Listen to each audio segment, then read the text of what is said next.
Toute l'info éco et business à la mi-journée. 60 minutes business. Guillaume Paul.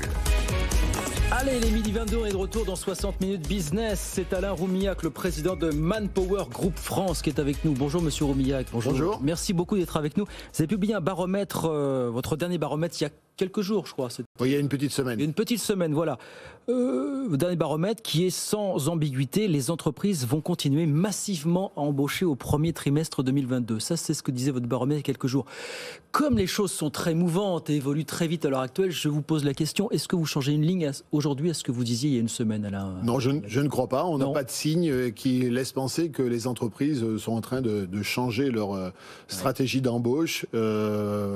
Oui, en particulier quand on regarde sur notre portefeuille de commandes, il continue à très bien se porter. Donc, il n'y a pas de changement de ton chez vos clients? Non, je pense qu'ils sont déjà en train de... Ouais. Je pense qu'aujourd'hui, en tout cas, peut-être à tort, ils traversent cette crise. Ils traversent cette crise. Et vous nous dites, oui, les entreprises vont continuer à embaucher massivement. On va être sur des niveaux d'embauche record encore au cours du premier trimestre 2022. C'est ce que disent vos chiffres aujourd'hui. C'est ce que disent nos chiffres. Alors, je pense qu'il y a un effet report. C'est-à-dire qu'il y a aussi toutes les embauches au premier trimestre qui vont se faire, qui ne se sont pas faites au quatrième trimestre. C'est ça. Parce qu'on est sur un marché extrêmement tendu, où d'ailleurs on a des taux de turnover dans les entreprises qui augmentent de façon significative, parce que il y a énormément d'entreprises qui recherchent les compétences dont elles ont besoin pour faire face à leur activité, à leur carnet de commandes. Ce qui d'ailleurs, dans un certain nombre de cas, se traduisent par des augmentations significatives de salaire qu'on n'avait pas vues depuis très longtemps.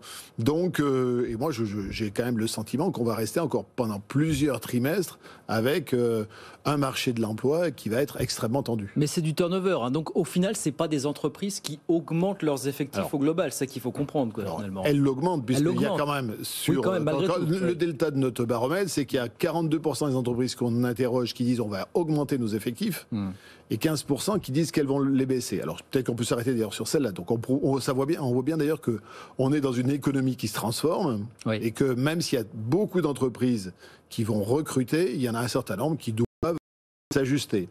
Et je vous dis, dans celles qui disent qu'elles vont augmenter leurs effectifs au premier trimestre prochain, il y en avait beaucoup qui ont dit qu'elles voulaient le faire au quatrième trimestre et qui n'ont pas pu le faire. Comme ça que ça évolue aujourd'hui.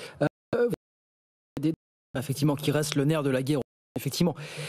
Est-ce que vous avez le sentiment que du côté des entreprises pour lesquelles vous recherchez, vous pistez jour à jour les bons candidats, est-ce qu'on lâche du lest véritablement? À l'image de dans ces quelques dizaines de branches qui négocient à l'heure actuelle. Voilà. Vous dites vous-même, je crois, le rapport de force a quand même beaucoup évolué depuis cette crise. Alors, le rapport de force a évolué. Oui. On est sur un marché de candidats. Oui. Le salaire est un élément, mais aussi les conditions de travail sont un élément important. Oui. Pour ceux qui peuvent télétravailler, combien de jours de télétravail? L'entreprise dans laquelle je vais aller, elle m'inspire, est-ce qu'elle est engagée aussi les sujets de l'environnement? Et donc les entreprises doivent s'adapter. Ça devient donc un environnement dans lequel il faut expliquer ce que l'on va apporter et pourquoi est-ce que l'entreprise qui propose le poste, c'est la bonne entreprise pour le candidat. Et ce changement de rapport de force, pour vous, c'est quelque chose qui est irréversible désormais? Alors je pense que c'est un sujet structurel sur en tout cas un certain nombre d'éléments. Oui. On va voir. Jusqu'à quand ce rapport de force peut s'inverser quand même, vous le dites? Alors d'abord, je pense qu'il y a des sujets qui sont structurels, qui étaient déjà là avant et qui vont continuer. C'est le télétravail, la qualité du travail et plus globalement, et on le voit aux restaurations, un certain nombre de sujets, gens ont envie d'aller vers des jobs qui ont du sens, qui leur permettent d'avoir un bon équilibre vie privée et professionnelle, sans doute moins de travaux pénibles. Donc ça c'est des évolutions sociologiques qui sont majeures sur lesquelles les entreprises doivent s'adapter. Sur le rapport de force, sur des aspects salariaux, après c'est une question d'offre et de la demande. Je pense qu'il va rester à minima en faveur des salariés sur 2022. Ça, c'est ce qu'on disait depuis quelques années du côté des cadres, mais sur le marché de l'intérim notamment, qui est le vôtre. Alors c'est vrai sur le marché des cadres, mais c'est vrai pour aujourd'hui tous les gens... C'était le propre du marché des cadres, mais il faut le dire comme ça. C'était le propre, et en particulier sur un certain nombre de sujets, bien sûr, les sujets du numérique ou un certain nombre d'autres sujets. C'est de plus en plus vrai également pour des ouvriers, des employés qui ont une compétence particulière, entre autres les métiers de la main, tous ceux qui ont une compétence particulière. Aujourd'hui, il y a une vraie pénurie sur ces métiers-là. Aujourd'hui, les gens sont capables de très bien valoriser ces savoir-faire. Après, c'est bien sûr plus compliqué pour ceux qui ont moins de compétences, dont un certain nombre d'ailleurs s'insèrent sur le marché du travail sur du travail indépendant, auto-entrepreneur et autres. Donc, mais il y a quand même des évolutions. Et souvent, ce qui se passe, et c'est une opportunité d'ailleurs pour ceux qui ont moins de compétences, c'est que les entreprises aujourd'hui sont tellement à la recherche de compétences qu'aujourd'hui, beaucoup de clients nous disent venez, trouvez-nous des gens qui ont le savoir-être, le savoir-faire, on saura en faire notre affaire. C'est-à-dire, on leur apprendra le métier à partir du moment où ils ont envie d'apprendre, ils sont curieux, ils sont capables de travailler en équipe. Donc, vous avez de plus en plus de clients qui vous disent on est prêt à se tourner vers des personnes qui n'ont pas forcément les compétences. On fera avec, finalement. On fera avec. De plus en plus, ça vraiment, c'est le discours de plus en plus. Absolument. De plus en plus ouvert aussi vers la diversité. Donc, c'est bien évidemment nos combats et ce qu'on pousse vis-à-vis de nos clients. Certains, j'étais peut-être un peu conservateur. Le conservatisme en termes de recrutement est en train de beaucoup changer et beaucoup de nos clients sont en train de s'ouvrir avec notre concours et nos conseils à des populations aujourd'hui avec lesquelles ils n'avaient pas l'habitude de travailler. Mais il faut aussi pousser d'un autre côté, et c'est ce que vous faites, ces populations en question justement à se former, parce que ça reste le nerf de la guerre. Il faut les accompagner, il faut leur donner les codes. Ce qu'on appelle sur le savoir-être, c'est souvent aussi de comprendre les codes des entreprises. Il y a un certain nombre le savent pas toujours. Sauf que vous, c'est pas votre rôle. Vous pouvez orienter, aiguiller, mais vous pouvez pas tout faire. On peut pas tout faire, mais sauf que si on le fait pas, on place pas des gens chez nos clients. Donc de toute façon, et quand vous savez, cette année, on va former à peu près 35 000 personnes qui vont nous permettre de les mettre à l'emploi.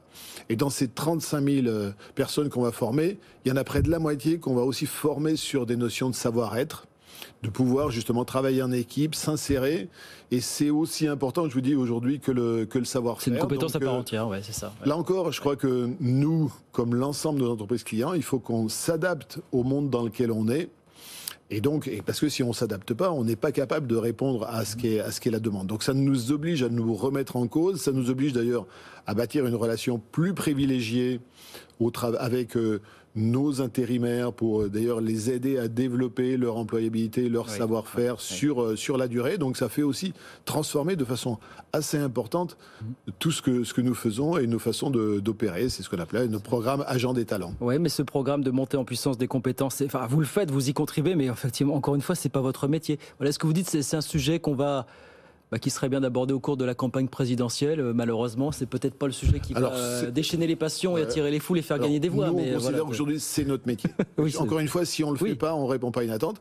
Donc je pense que ce sujet de la formation professionnelle, mais aussi de la formation initiale, ce sont les enjeux de demain parce que nous sommes dans un monde qui continue à se transformer de façon extrêmement importante. On dit qu'il y a près de la moitié des personnes qui vont devoir changer de compétences dans les 5-10 prochaines années. Donc oui, ça devrait être un thème majeur de la campagne qui s'ouvre. La grande transhumance des compétences, comme disent certains économistes. Dernière question avant de se quitter, il nous reste 30 secondes. Ce pass sanitaire en entreprise dont on entend parler, qui pourrait voir le jour dans les prochaines semaines, est-ce que vos clients commencent à vous en parler? Est-ce qu'ils émettent des inquiétudes à ce sujet? À nous en parler, bien sûr. D'abord, tout ce qu'on ne connaît pas inquiète et dont on n'a pas les règles. Maintenant, quand je discute par exemple avec mes collègues italiens, ça y est, c'est opérationnel chez eux. Quand on va dans nos locaux en Italie, il y a quelqu'un qui flash votre passe sanitaire. Voilà, donc les Italiens l'ont mis en place. Donc si nous, après, il faut qu'il y ait la volonté politique. Et s'il y a la volonté politique, je ne doute pas qu'ensuite on trouvera les modalités opératoires pour faire en sorte que ça marche. Bien sûr, il y a un certain nombre de points qui sont levés en termes de secret médical et ainsi de suite. Bien sûr, ce sont des sujets qu'il faut qu'ils soient réglés avant qu'on puisse le mettre en œuvre. Mais ça, je ne doute pas que le législateur a bien conscience de ces sujets-là. Et puis, si le législateur dit il faut le mettre en œuvre et qu'il nous donne les recettes pour le faire, on le fera. Mais vous les trouvez justifiées, les critiques, les inquiétudes exprimées par certains patrons, notamment certains représentants du patronat français? Mais il y a des... Et nul doute qu'il va falloir définir comment on va faire. C'est pas juste il faut faire. Ça pose un certain nombre de questions légitimes de la part des salariés, parce qu'il y a, bien sûr, vous évoquez un certain nombre de patrons, mais j'entends aussi que les syndicats... de la part des patrons, pour vous, quelles sont les questions concrètes sur lesquelles il va falloir se pencher, répondre à quelles il va falloir répondre? Qu'est-ce que je vais pouvoir vérifier. Ouais. Est-ce que je le vérifie une fois ou est-ce qu'il faut que je vérifie tous les jours? Voilà, c'est quand même des questions assez fondamentales et sur lesquelles il va falloir qu'on nous apporte des réponses. Voilà, ça sera le sujet des prochaines semaines et puis on l'espère, le sujet des prochains mois, l'employabilité, la formation, ça ce sont des sujets structurants et structurels qu'on suit de très près sur BFM Business. Merci beaucoup Alain Roumillac. Merci. Merci beaucoup le président de Manpower Group France avec nous sur BFM Business.